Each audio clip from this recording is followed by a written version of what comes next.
you so much for joining us on Mirror Now. What is your reaction to what we're seeing in terms of the kind of pressure that the health infrastructure is as far as the national capital is concerned? See, at this moment, we are in trouble. Delhi and Mumbai are in trouble. Every day, we are getting cases who are going into acute, low walking dead phenomena.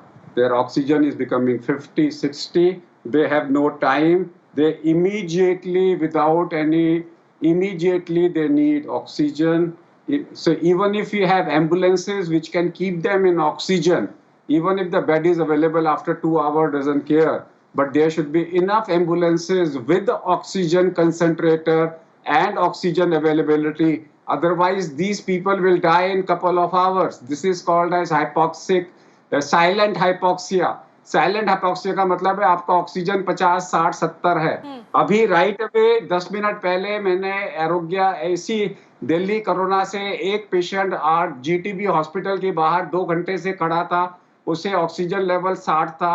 मैंने उसको local nursing home से फटाफट oxygen दिलवाई, ambulance बुलवाई, उसको बिठाया है और आरोग्य ऐप के अनुसार में इस वक्त में वो आरएमएल और मेडिकल में बेड दिखा रहा है, तो मैंने वहां भेजा है और मैंने उनको बोला ऐप लेके जाओ और अगर वो बेड नहीं देते हैं तो दिखाओ कि ये देखो ऐप में क्यों आ रहा है।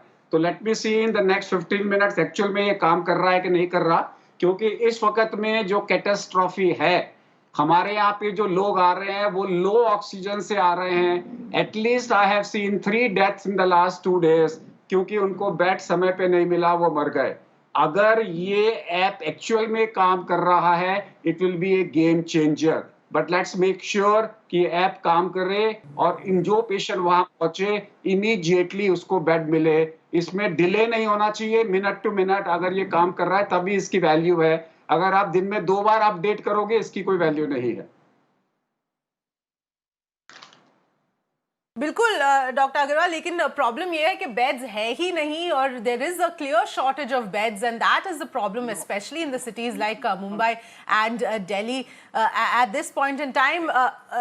Dr. Bagga, if I can come back to you over here, you were pointing out about the issue of the different stakeholders working in silos and not able to coordinate and come together, and we're seeing a lot of that really happening, and which is why the reason why we're seeing this kind of a massive crisis that is blowing up both in Mumbai and Delhi. Yeah, see, the clinical dashboard, I have said it has to include 6 basic criteria. Total number of beds, total number of beds available, total number of ICU beds, total number of ICU beds available, total number of ventilators available, and most importantly is the ambulance status with the oxygenation. Now, if this is not updated in real time, I think we are doing digital technology day in and day out, and we keep talking about it. But if it remains on paper and if it doesn't get implemented on the ground, then it is valueless. So we have to get it in real time updated and hold the hospitals responsible who probably have a bed and are not giving, or hold the government responsible. Someone has to be accountable. We in clinical medicine, after spending decades of our life in academics, cannot allow a patient to die gasping because he is running short of oxygen and there is no bed available. Whether it is genuinely or not, that the government will know. But it is very clear that this is at the present moment showing a huge disconnect, and the patient as a common person is suffering. I think there are beds probably in Delhi which are approximately 8,000 or 10,000. The government will know the exact number. How many are in central hospitals, how many are in government, and how many are in private, how many are in charitable hospitals. But I think everyone needs to be coordinated on one platform together. If the dashboard is updated once a day or twice a day, it is irrelevant. It has to be in real time because the time is changing. You can't update a watch twice a day. The watch has to move in every second. We must know where the bed availability is. We are on the brink of this exploding, much like Bombay. And if we don't take adequate precautions right now to intervene, I think we may be in a very, very huge crisis, and Delhi will spill over into other states. Okay. Hitesh Jain, coming back to you here, you've just heard, the words of caution coming in from Dr. Sanjeev Bagai as well. What is the solution? Now, if you believe that the state governments, both in Delhi and in Maharashtra, are not able to handle both these cities of Mumbai and Delhi, then what is the centre solution? What is the centre doing to try and ensure that this does not explode? Well, two things. First, as I mentioned to you, after transparency comes honesty. You have to be honest to the data.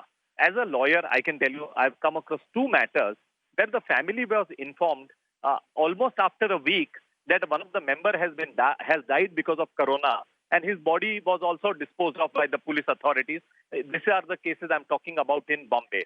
In Delhi, we have come across cases where after a person has been buried and all, and later on the reports, everything revealed that he was a corona positive, and then the family was taken for the testing.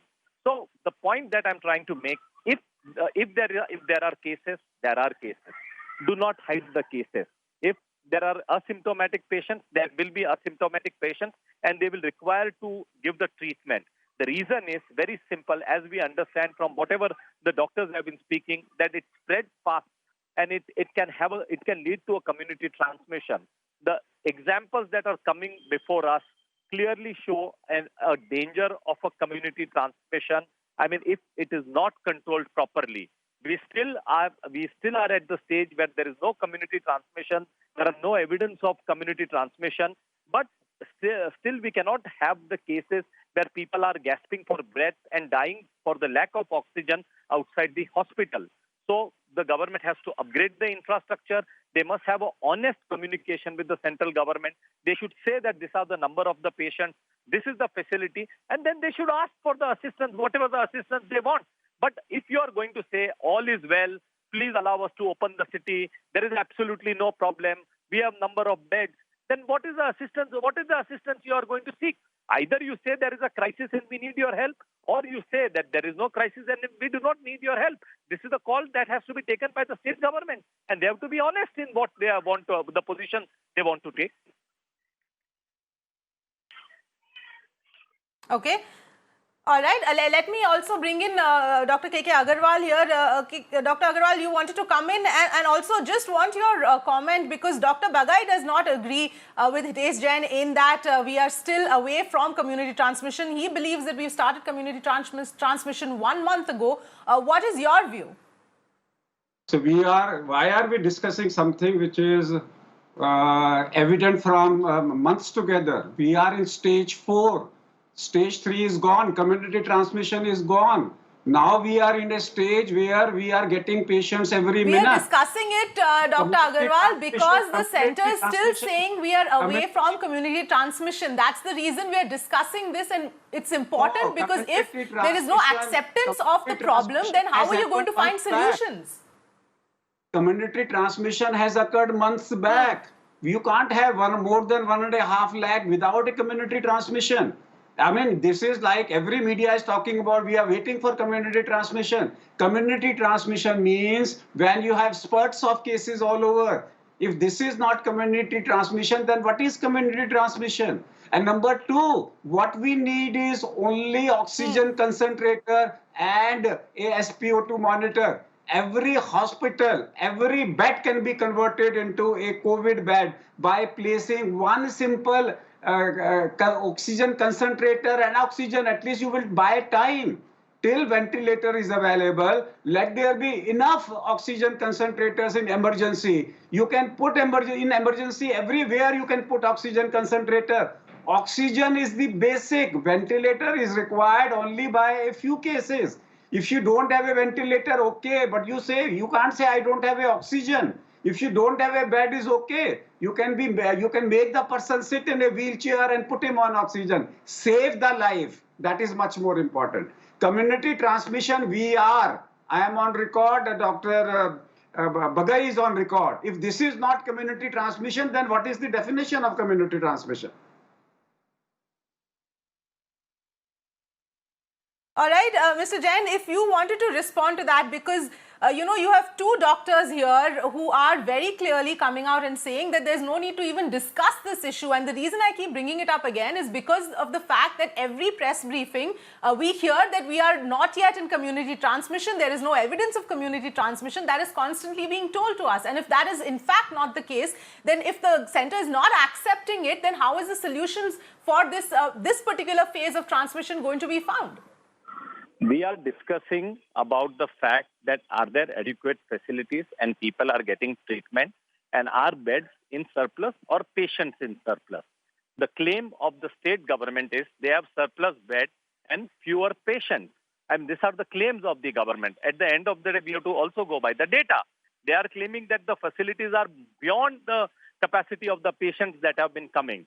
And on the contrary, we are seeing the evidence of people not getting facilities. People are not getting oxygen-related supplies from the state government. And if the state government is claiming that they have sufficient beds with all entire infrastructure, then why are people dying outside the hospital? I mean, we are also saying that this is a serious issue. This is a crisis that people are dying because of the lack of oxygen, and they require a proper treatment. And the fact is that at the end of the day, the numbers, the honesty and the transparency has to come from the state government, and they have to provide the details to the center as to what is the correct position.